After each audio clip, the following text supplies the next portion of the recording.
네, 제가 두 번째 토론인 줄 알았더니 첫 번째네. 우리 김종인 전 대표님 이야기를 들으니까 을지로위원회가 그동안 고민하고 또 해오려고 했던 그런 내용들을 이미 다 갖고 계셔서 오늘 발제를 들으면서 정말 든든하다 이런 생각을 합니다. 말이 중요한 게 아니라 대통령과 의회가 정말 제대로 정신을 차리고 제대로 된 정신이 박혀 있는가, 이것이 관건이다. 대통령 선거에서 공약을 걸고 그리고 흐지부지 하는 거는 그 뒤에 대기업 중심의 경제 세력들이 늘 포진하고 있고 포섭되고 이렇게 되면서 되지 못했다라고 하는 그런 말씀, 우리가 꼭 새겨야 될 이야기다 이렇게 생각합니다. 박근혜 지금 촛불 민심의 핵심 뭐 더 이상 이야기하지 않아도 잘 알 것 같습니다.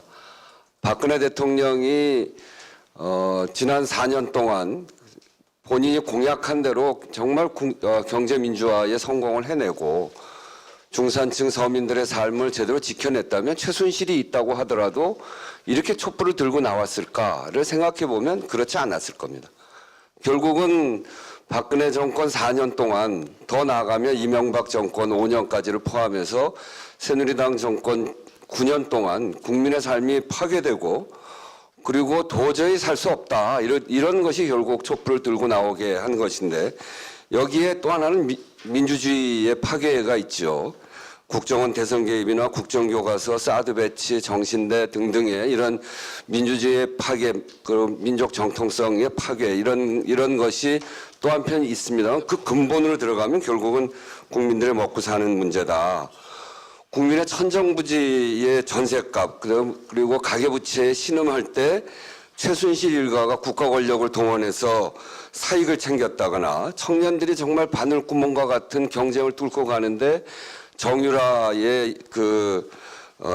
소위 입학 시스템을 붕괴시켰다거나, 비정규직 그리고 600만에 달하는 자영업자들이 삶이 도탄에 빠졌다, 이렇게 우리가 이야기할 때 오히려 박근혜 정권은 재벌들에게 유리한 그 노동 계약을 주장을 하고, 그리고 복합 쇼핑몰을 확대시켜 나가고 중소기업의 기술 탈취가 오히려 더 훨씬 확대되는 이런 과정을 거치면서 이것이 결국은 탄핵의 본질이고 촛불의 본질이다라고 하는 점을 우리가 이야기하고 있습니다.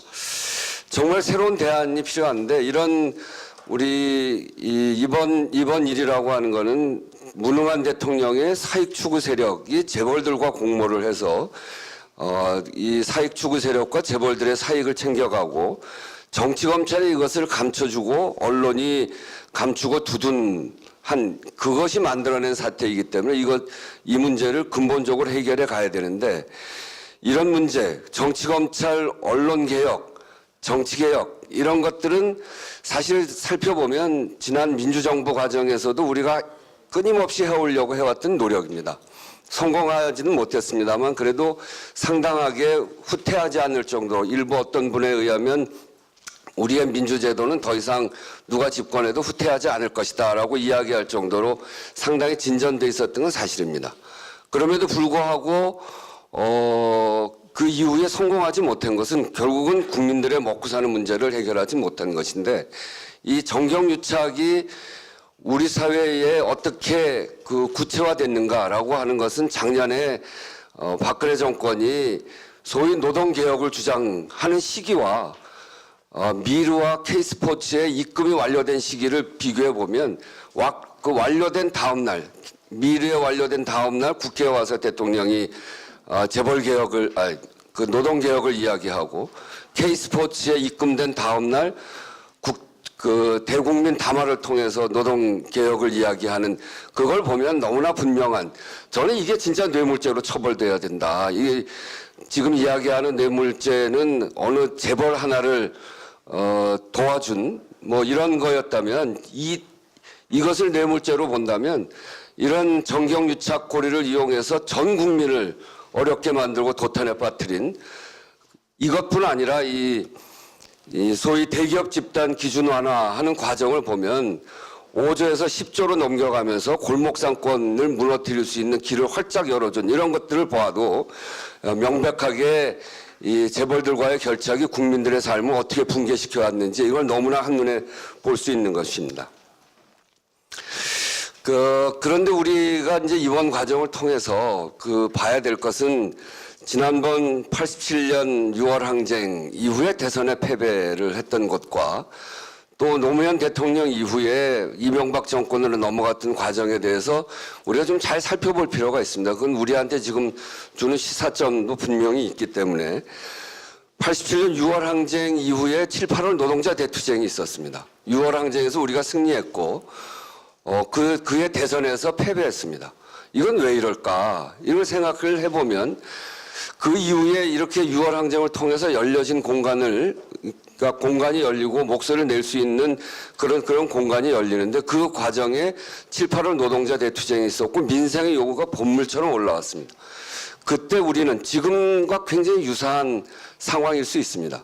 근데 그때 우리는 소위 7, 8월 노동자 대투쟁으로 올라오는 민생의 요구, 국민들의 요구는 사실은 좀 뒷전이었고 곧바로 이어질 대선을 중심으로 해서 후보 전술에 다 빠졌습니다. 소위 비판적 지지, 후보 단일화, 그리고 독자 후보 이렇게 갈라지면서 소위 민생의 요구가 무엇을 요구하고 있는지보다는 누구를 중심으로 해서 대통령을 세워야 될 것인가에 빠지면서 결국은 후보 단일화도 이뤄내지 못한 그리고 후보 단일화를 이뤄내지 못하면서 대선에 패배하고 결국은 민생을 7, 8월 대투쟁으로 올려왔던 6월 항쟁으로 만들어낸 민주주의 성과를 국민의 삶으로 이어내는데 실패한 이런 경험을 갖고 있습니다. 또 하나는 민주정부, 국민의 정부와 참여정부가 만들어지고 난 이후에 우리가 상당하게 민주주의 제도를 진전시켰음에도 불구하고 그 과정을 통해서 국민들의 먹고 사는 문제, 그때 아주 유행어가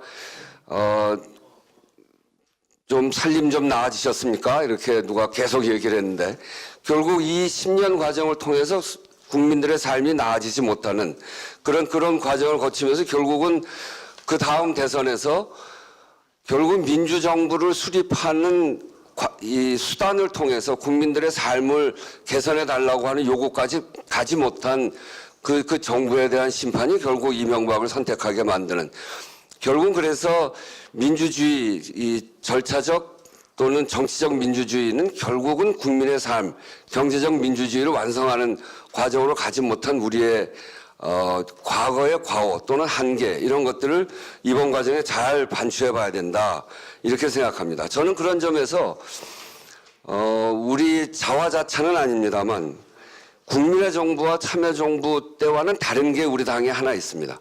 김종인 대표로 표현되어지는 경제민주화의 상징도 여기에 있습니다만 또 하나는 을지로위원회 그리고 각 상임위에서 그런 과정을 거치면서 노력해왔던 그 현장 경험 그리고 현장 네트워크가 3년, 4년 거치면서 더불어민주당에는 차곡차곡 쌓여왔다. 그래서 경제민주화 또는 국민들의 삶을 중심으로 또 정치 그리고 투표가 국민의 삶을 바꿔야 된다라고 하는 요구와 이런 경험이 차근차근 이 더불어민주당 안에 쌓여 있다라고 하는 것이 과거 국민의 정부와 참여정부 때 갖고 있었던 한계를 극복할 수 있는 토대가 이제 마련된 거 아닌가 이런 점에서 한편의 희망을 가지고 있고요.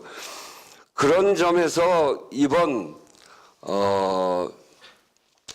이 11월, 12월 촛불 민심을 토대로 해서 다음 대선 전까지 우리가 해야 될 일은 전 분명하다고 생각합니다.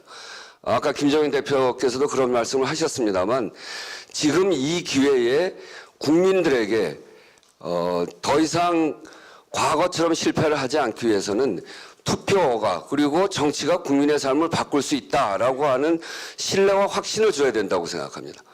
우리가 작은 성과입니다만 얼마 전에 있었던 국회에서의 청소 노동자를 간접 고용에서 직접 고용으로 전환시킨 일은 아마 거의 300만에 가까운 간접 고용 노동자들한테는 굉장히 중요한 사인을 줬다. 그리고 울림이 있었다 이렇게 생각합니다.